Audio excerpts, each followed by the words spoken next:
Hey guys, Tbull here.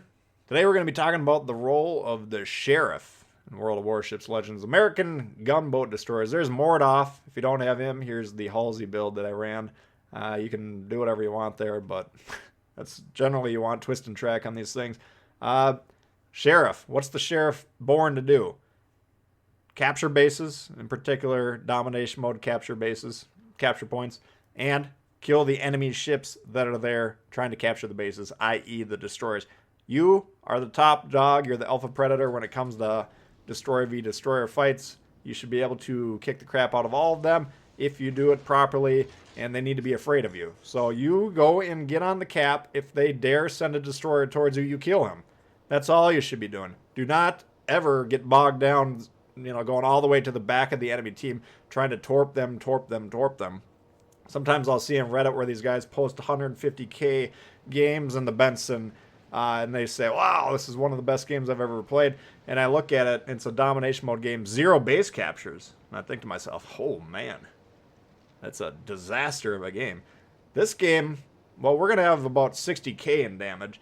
And you might be thinking to yourself, what a bad game that is. Well, we're going to get almost double the XP of the next guy on our team. And that's because we're going to be playing the Benson how I envision it to be played, and I think how it's designed to be played. So anyway, we're moving into B here, and I want to set the table because we're going to have some destroyer v destroyer fights right off the bat.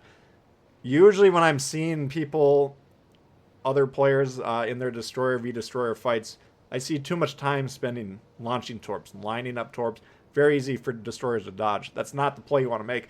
We're going to get the torps down, but it's going to be in between reloads. If I'm in a Japanese destroyer, I fire the guns, I got 8 seconds to reload. Okay, now I got 8 seconds to line up the torps as much as I want to do. A ship like this, where I got a 3-second reload, I shoot, get the torps down, shoot. I don't care where the torps are going.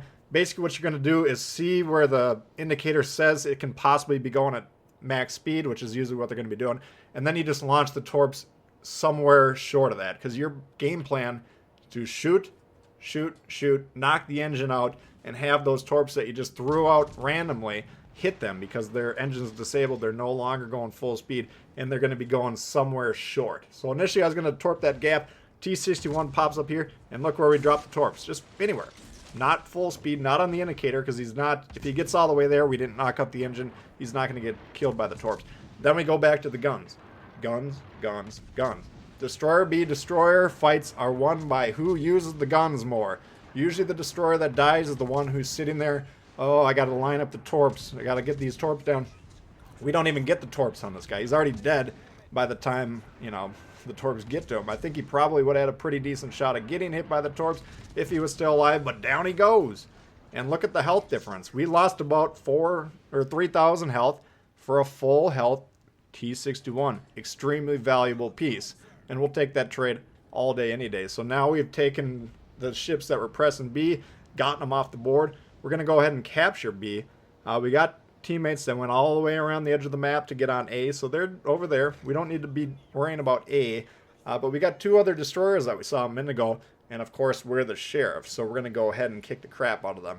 Like to capture the base first, of course. You want to get the bases, but if they pop through this gap here and they want to challenge me, I want to be close enough that I'm going to spot them.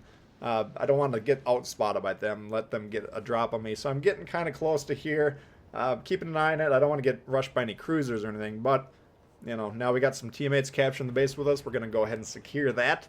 So we've done our main job. We captured the base that we are primarily spawned by. We got B. Now we killed one of the destroyers, 1/3 of their destroyer power, and we're hunting the other destroyers. Devonshire coming around here. We don't want to be dealing with that. Torps coming in. What are those? We don't know. Ooh, Akatsuki pops up. What are we doing? Gunning the heck out of them. We're just going to shoot the guns. We've got to be pulling forward because the Devonshire is coming left to right. We want to go right to left to get that island in between us. More gunshots coming from the man. Zone those torps. Just throw them in the gap. We're not aiming them for 15 seconds. We're back to shooting Akatsuki. We're in a 2v1 here. This is a dangerous situation, but we're kicking the crap out of the Akatsuki. We're going to make that 2v1 a 1v1, and now we're going to have some shots coming in from the team. And that 1v1, or the 2v1, is now evening out. We got great support from the team. Multiple ships shooting him, and he's going to go down. Mayhem dodges the torps. That's cool. We didn't spend any time aiming them. He's spotted now, and now he's trying to blind fire us in the smoke. strong play because he wants us down. He knows he's already in trouble here. He's got multiple ships shooting him, but we're backing up. We don't want him to know exactly where we are. Trying to dodge those shots, and wow, he got wrecked by our team. And that's 3 kills, 3 destroyers, and we got credit for all of them. Now, we definitely had great support from the team there.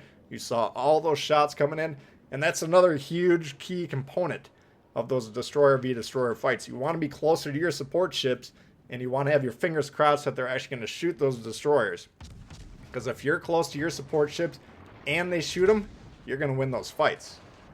And we definitely are not going to win a 1v3 against 3 destroyers like that. But in those situations where we had good support from the team and good tactics, and we weren't bogged down with trying to torp for 25 seconds while we're getting pummeled by the guns, that's how you come out on top. So we've captured B, we got A. Looks like we're not going to have any trouble holding A. So at this point in time, we really don't care if the Benson Lizard dies. We've done our duty.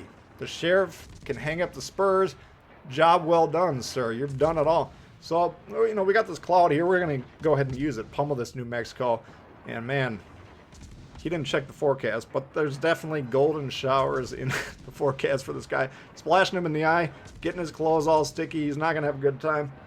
And this is normally, you know, American gunboats. I mean, you can do a lot of good damage with the guns. I'm not saying don't use them, but if those destroyers are still running around or there's bases to be captured, we don't want to get bogged down gunning battleships. Note the Devonshire, he's got a little bit of distance, so we switched over to the AP. We're going to get some decent shots here, but I want to note we're aiming up on him, just so you know. We're not shooting for citadels there because it's going to be a little bit harder at range. We're not going to have the penetration.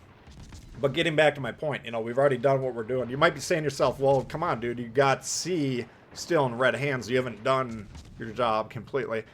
I understand what you're saying. Ideally, I'd like to get over there, but the bulk of their force is sitting on that camp. I can't rush into a Devonshire in New Mexico with 4,000 health and expect to do anything except for kill myself. That's a suicidal play. That's a waste. I'm being quasi-productive over here just by trying to start some fires, do a little bit of damage. Nothing wrong with that. But again, we've killed the destroyers. We got the 2 out of the 3 caps in our control safely. This game, for all intents and purposes, is long over. So this is just kind of padding the stats. So, straight to the point, you know, very easy, kind of not that complicated of a strategy when it comes to the American destroyers. Find the enemy destroyers, kill them while you're capturing the bases. That's all you need to be doing. If you happen to get some torpedoes off, cool. If you get some torpedo strikes, even into battleships. But you don't want to go out of your way to torp battleships. You can see here, we can do all the damage to this New Mexico in the world. That has no effect on the game. This guy is just HP to farm at this point in time. The ships that make the difference, those are the destroyers. They're going to be spotting your team. They're going to be capturing the bases. They're going to be hunting you if you're not hunting them, by the way. So those are the most important pieces. And you, as the American gunboat, that's not all of them. Like the Benham, the Sims, I wouldn't necessarily classify as gunboats, but almost all of the American destroyers are gunboats, these sheriff-type destroyers. And this is what you're here to do. All right, so why are we launching those torps at the Dallas? Just to point that out, because he's running. Normally, I would not try and torp a cruiser on the indicator, but he's got multiple ships shooting. He's running for his life, so I figure we might as well torp basically on that indicator just because he's going to be trying to get out of there as quickly as possible. Keeping an eye when he's shooting. He's got a lot of people piling on him right now, so I'm not that worried about him.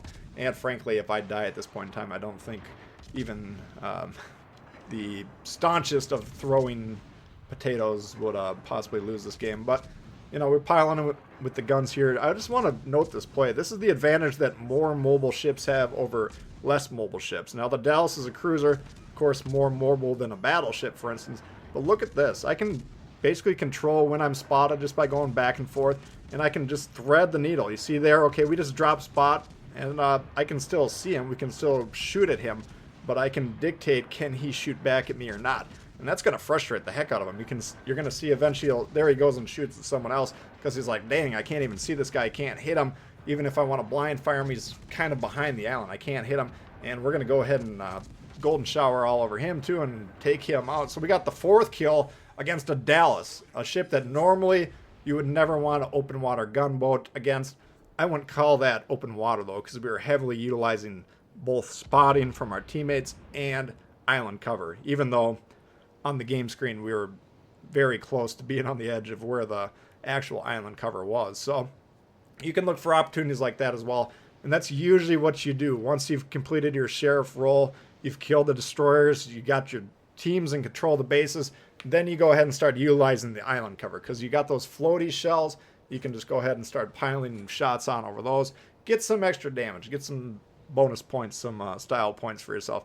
But only when you've won the game. And that's, of course, after you've captured the bases, killed the destroyers. So we're hammering that point home.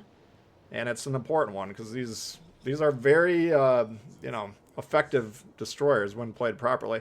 But, when you see them suicide rushing battleships that are parked in the moon, kind of a waste of resources. Kind of a waste of an extremely powerful piece. So, unable to get the crack in there, but still a pretty solid game. So, hopefully you guys enjoyed that one. If you did, please hit the thumbs up. New to the channel, consider subscribing. We've got lots of World of Warships coming all the time. Questions, comments, leave below. Love to hear from you guys. And see y'all later. Peace.